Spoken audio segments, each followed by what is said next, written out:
రెడ్డి గారికి మార్చేసి నాకు ఇచ్చారు టికెట్. ఏమైంది? ఓడిపోయాను. ఆయనే ఓడించేశారు. ఆయన ట్యాక్ట్ఫుల్గా పిలిచి చెప్పి, బాబు నీకు ఇంకోటి ఇస్తాం పోస్టు, ఈసారి ఇతను చేయి, ఇవి కారణాలు అని ఏమన్నా చెప్పుంటే నిలబడినాము. చెప్పడానికి ఎవరు లేరు రెడ్డి గారికి ఆ రోజులో. అంటే అదే జరుగుతుంది. దీన్ని పెద్ద మీకు అందరికీ తెలియంది కాదు, నేనంటే ఎగ్జాంపుల్స్ కూడా చెప్పాను.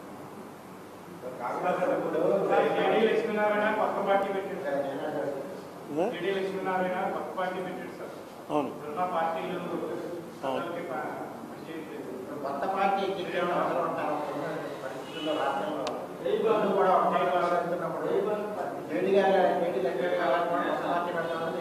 అంటే ఇప్పుడు ఒకటి జేడీ లక్ష్మీనారాయణ కొత్త రాజకీయం ఇంట్రెస్ట్ ఉంది కాబట్టి రిజైన్ చేసి వచ్చాడు. ఆయన కొత్త పార్టీ పెట్టకపోతే ఏదో పార్టీలో చేరాలి.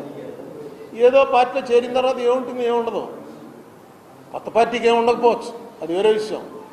కానీ ఏదో ఒక పార్టీలో చేరిన తర్వాత ఆయన గ్రాఫ్ ఏమి ఉండదు అసలు. Next IPS officer, corruption charges లేవు, 10 ఏళ్ళు సర్వీస్ ఉండగానే వచ్చేసినట్టున్నాడు. 10 ఏళ్ళు 8 ఏళ్ళు సర్వీస్ ఉండగానే వచ్చాడు ఆయన. అక్కడ మహారాష్ట్రలో కానీ ఇక్కడ కానీ ఎక్కడైనా సరే అతను ఒక మంచి, ఇంతకుముందు జయప్రకాష్ నారాయణ గారు పెట్టారు, ఆయన కూడా అంతే. ఆయన మీద నో కరప్షన్ ఛార్జెస్, మంచి ఆఫీసర్గా మనకి ఇక్కడ కలెక్టర్ చేశాడు ఆయన, మీకు తెలుసుగా, మంచి ఆఫీసర్గా పేరు. ఆయన ఒక పార్టీ పెట్టాడు. పార్టీ అంటే ముందు ఒక చిన్న సోషల్ ఆర్గనైజేషన్ పెట్టి పార్టీ కింద కన్వర్ట్ చేశాడు. ఆయన నెగ్గలిగాడు ఒక ఎలక్షన్. సరే, ఈయన కూడా అలాగవుతుందో. ఇప్పుడు కేజ్రీవాల్ వచ్చాడు. కేజ్రీవాల్ అన్ఎక్స్పెక్టెడ్ అనమాట. కేజ్రీవాల్ది అసలు, ఎందుకంటే మేము అప్పుడు ఎంపీలో మేము ఉండగానే ఢిల్లీలో డైరెక్ట్గా నామినేషన్ వెళ్ళి సిట్టింగ్ సీఎం మీద వేశాడు. శీలా దీక్షిత్ మీద ఎక్కాడు. ఆయన ఎమ్మెల్యే, ముఖ్యమంత్రి కాదు. ఎవరో మేము ఎక్స్పెక్ట్ చేయలే. ఇది ఏదో గొడవ బాగానే ఉంది, బాగానే చేస్తున్నాడు. అంటే అక్కడ ఎడ్యుకేటెడ్ ఎక్కువ ఉంటారు కాబట్టి ఎక్కువ మంది పబ్లిక్ సర్వెంట్స్, ఎక్కువ మంది ప్రైవేట్ వీటిలో పనిచేసేవాళ్ళు, ఈ ఓటుకు డబ్బులు ఇవ్వడం అవి ఢిల్లీలో ఉండవు. అందుకని అదొక వేవ్ కింద వచ్చింది. సో జేడీ లక్ష్మీనారాయణ గారికి పూర్తిగా పార్టీ పెట్టే హక్కు ఉంది, దాన్ని ఎవడో క్వశ్చన్ చేయలేడు. సెకండ్, ఆ పార్టీ ఎలా ఉంటుంది అన్నది ఆయన ఏం చేస్తాడో చూడాలి. నేను సీట్లు ఏమి వస్తాయని అనుకోవట్లేదు, ఎంత % ఓట్లు వస్తాయి.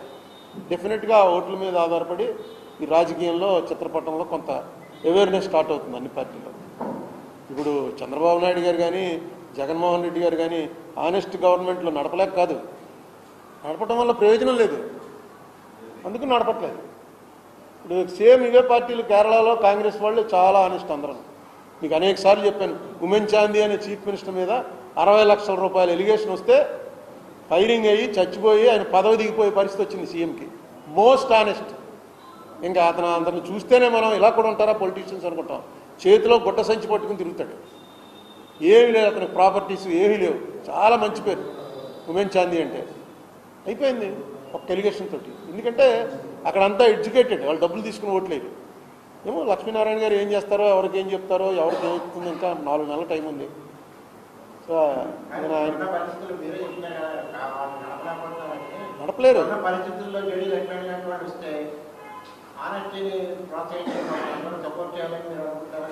రానివ్వండి. అసలు ఆయన ఎజెండా ఏంటి, ఆయన వ్యవహారం ఏంటి, అక్కడ ప్రకటించగానే మనం అలా చెప్పేస్తాం అభిప్రాయం.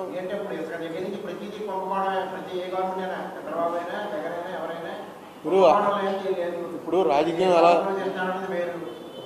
ఎలా తయారైందంటే, జేడీ లక్ష్మీనారాయణకి ఓటు వేయాలని నువ్వు ఇవాళ నిర్ణయం అయిపోయి 10 మందికి చెప్పి, ఆ రోజున అక్కడ ఓటు వేయడానికి లోపలికి వెళ్ళి నొక్కే టైంకి మనం ఓటు జేడీకి వేస్తే జేడీని అక్కడ ఆడిని ఎక్కేస్తాడు. ఆడిని ఓడించాలి ముందని ఈడికి కొట్టేస్తున్నాడు. అదే జరుగుతుంది. మంచివాళ్ళ మీద గౌరవం లేక కాదు, మంచివాడు నెగ్గుతాడు అనేటువంటి కాన్ఫిడెన్స్ క్రియేట్ చేయలేదు.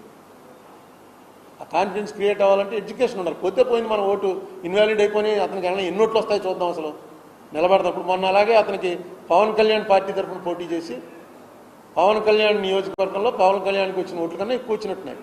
పార్లమెంట్కి పోటీ చేశాడు. సేమ్ పార్లమెంట్ కాన్స్టిట్యున్సీలోనే పవన్ కళ్యాణ్ కూడా అసెంబ్లీ క్యాండిడేట్. నాకు ఉన్నది జ్ఞాపకం ఉన్నది కరెక్ట్ అయితే పవన్ కళ్యాణ్కి ఎన్ని ఓట్లు వచ్చాయో అంతకన్నా పార్లమెంట్ క్యాండిడేట్కి ఎక్కువ ఓట్లు వచ్చాయి. అది మరి జనం ఉన్నారనమాట. లేదు జేడీ లక్ష్మీనారాయణ మంచి ఆఫీసర్ కదా, వేయాలి కదా అని అనుకున్నారేమో. మార్పు వస్తూ ఉంటుంది. పార్టీ పెట్టి ఆయన ఎంతవరకు నడపగలడు, ఏం చేయగలడు చూద్దాం. బట్ నేనైతే ఏదో పార్టీ ఎందుకే పార్టీ అని మాత్రం అన్నాను. పడచ్చు గుద్దుకోవడం అంటే ఇదే ఓట్లే, సీట్లు వస్తాయని నాకేం నమ్మకం లేదు. ఓట్ షేరింగ్ డెఫినెట్గా పెరగచ్చని అనుకుంటున్నాను.